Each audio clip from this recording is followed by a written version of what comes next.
up in today's programme, a maths teacher gets a crash course in control systems. We visit a Year 10 class in Camborne who are using handheld technology to produce striking 3D scans. And we've got more top tips. When pupils are using the internet to find information, always try and select some websites first. It's amazing how much time pupils can waste searching the internet and not finding the information you'd like them to. Hello and welcome to ICT SOS.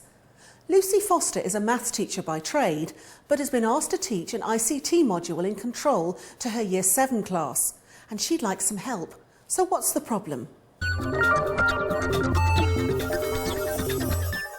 I've got a Year 7 mixed ability class and I need to teach them about control systems. The problem is it's a little bit dry, so I want to find something that's going to make it less boring for them. Rob Petch is an AST in ICT. He's an expert in control technology and has brought along a little friend to give Lucy a helping hand. I'm going to show her how to use a little robot model and some free software in order to make this whole thing a lot more exciting. Rob's built a robot from a kit which has small motors that turn its 6 wheels. But how does it know where it's going? It's a bit like when you use your TV remote control. You know, and you press your remote control, it sends out a little beam of infrared light, and it's got 3 little senders or emitters just here on the front. And if it sends out a beam and it hits an obstacle, it's going to bounce back, and the sensor's going to pick it up. And that tells the brain to sort of turn away from where the obstacle is. And that's how it finds its way around. Okay. So Sounds good. Sounds pretty clever, but it's about as intelligent as a slug or something like that, really, you know. Let's try it. There it goes. Then if you... That's it. So you can actually steer it.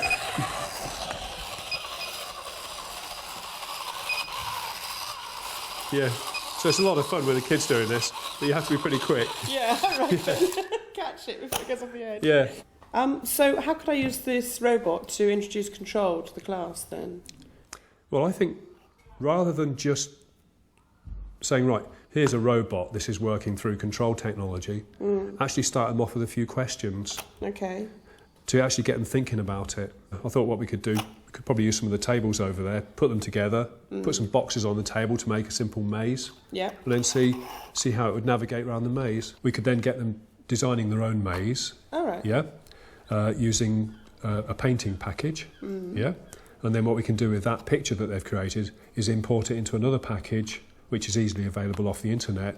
Rob shows Lucy how to use paint software to draw a basic maze, which he then imports into Logo, one of the many free pieces of control software available on the internet. Yeah, they're going to do it on a desktop machine, so it's going to be a bit easier. Using a variety of commands for direction and distance, the pupils will be able to navigate an icon, known as a screen turtle, around their own maze. Amazing.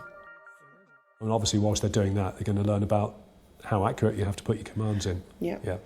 So you get that precision concept across. All right, well, that's great. Thanks very much for showing me that. You're welcome. I'll look forward to trying it with the students and we'll see how it goes. Right, make sure you've got bags off tables. Once in the ICT suite, with Rob watching on, Lucy begins the lesson by linking the concepts of control with the real-life examples of the Mars rover. And why doesn't it bump into things?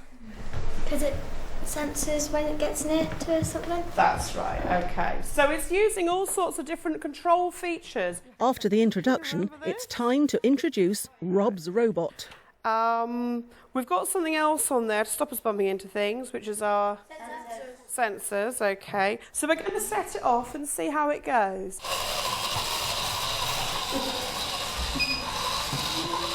It's got the little robot buggy on the table here, and that's moving around, and you can see from the attention the kids are giving it, it's really bringing this to life for them. What I like about this is that's cost us £20 to use that buggy rather than £2 billion that the Mars rover costs.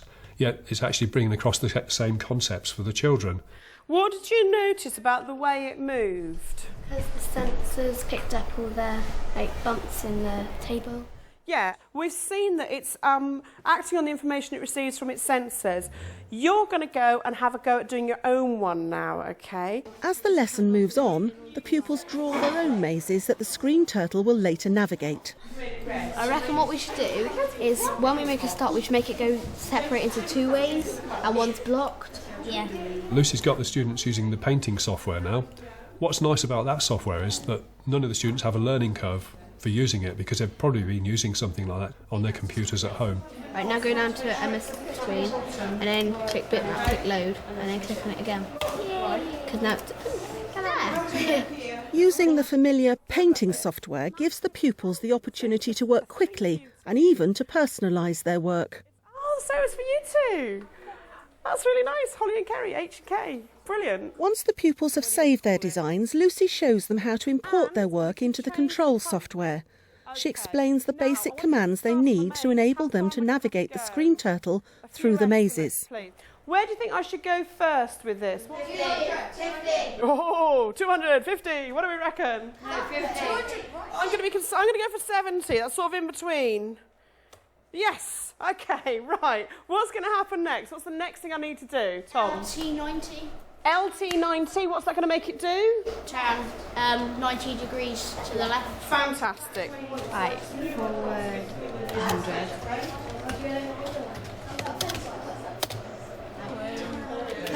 30, 70. Down it, back. 40. Watching the students working together here, there's some really nice collaborative work going on.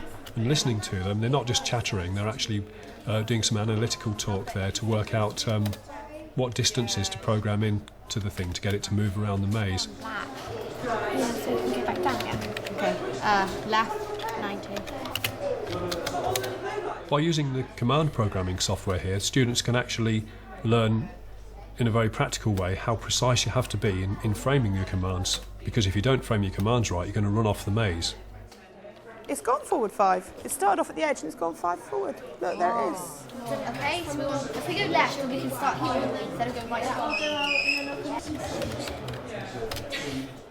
Right, turn your monitors off, please. You've shown that you can use your own control commands to program your own robot, as it were. So well done. The robot, in particular, the children found very exciting and interesting. Although it was just a cheap thing, it really engaged all the kids. I suppose it's because they tend to empathise with these things. It's like a small animal or something, isn't it? And that made it a lot more fun for them. The programming that they did themselves, drawing the maze and using the command controls to get around it, gave them an element of using control in a way that they could access and learn from.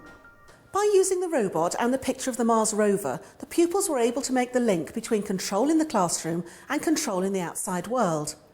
Don't forget, you can find out information about the resources that we saw Lucy and Rob using, or anything else in the programme, by visiting the Teachers TV website. And now for some more top tips. A top tip is buy webcams, not video cameras. They're much cheaper and much simpler. My top tip is at the planning stage, think, is ICT really going to enhance this lesson? As an alternative to an interactive whiteboard, why not try one of these wireless tablets? They offer all the functionality, even more flexibility, and a third of the cost. Finally today, science.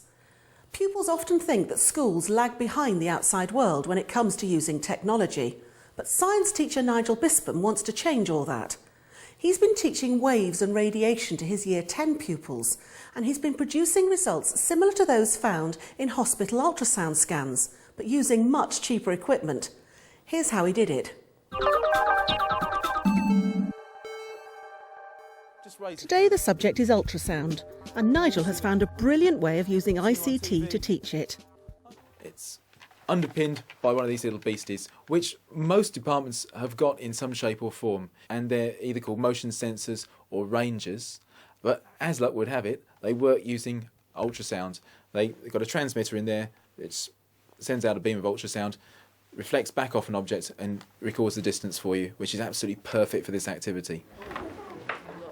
Using the motion sensors, PDAs and a spreadsheet package, his pupils are going to produce a 3D ultrasound image of objects hidden in womb-like boxes Nigel has made in advance. If I was to take this over to the window, what would that be? A womb with a view. God, it's... Right. I'm sure they'll be able to edit that out, so don't worry about that. My main priority is to get the ICT into the pupils' hands as soon as possible. The great thing about this is There's nothing lost if they make a mistake. I'd much rather have a risk culture in the classroom where they try something and it doesn't work, because they're going to learn a lot more from that. The pupils take depth readings at measured intervals across a grid on top of the box. A picture of what is in the box is gradually built up from the variations in the readings. Right, B. The data is displayed on the PDA and pupils then record their results on a spreadsheet. Is it on A4 now? Yeah. 0.549. 0.8280. They're actually going to be able to create a three-dimensional image of an object that they can't see. They do tend to think schools are miles behind in technology. So the empowering that they can actually do something first, I think, is psychologically really brilliant. 550. To turn the data into something more meaningful, the class experiment with some of the chart options and produce 3D ultrasound scans of the contents of the box. When you've got low readings here, what was that telling you?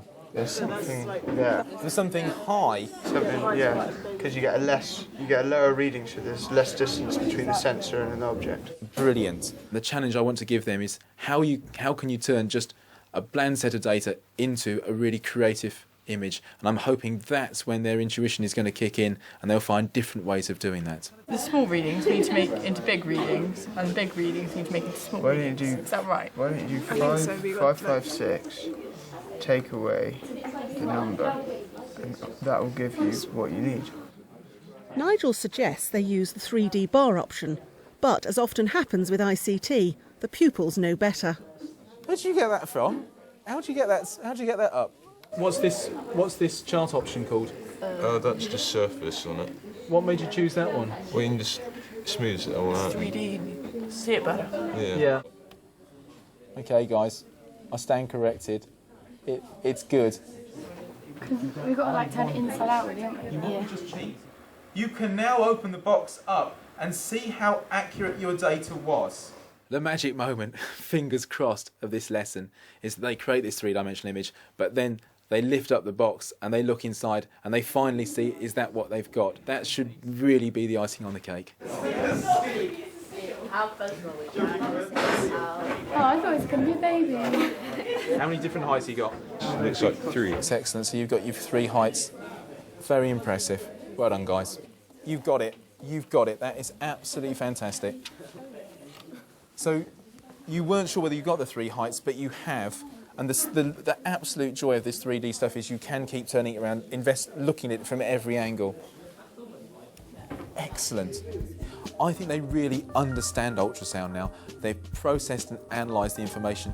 And furthermore, they've created an image for themselves, which normally would, need tens of thousands of pounds worth of stuff in a hospital to do. In fact, they've got ahead of hospitals now because they've created a 3D image that hospitals, as yet, don't commonly do. What a simple idea made into a really effective lesson. Don't forget, you can find out information about anything you've seen in this programme, or indeed the series, by visiting the Teachers TV website. And I'll see you next time.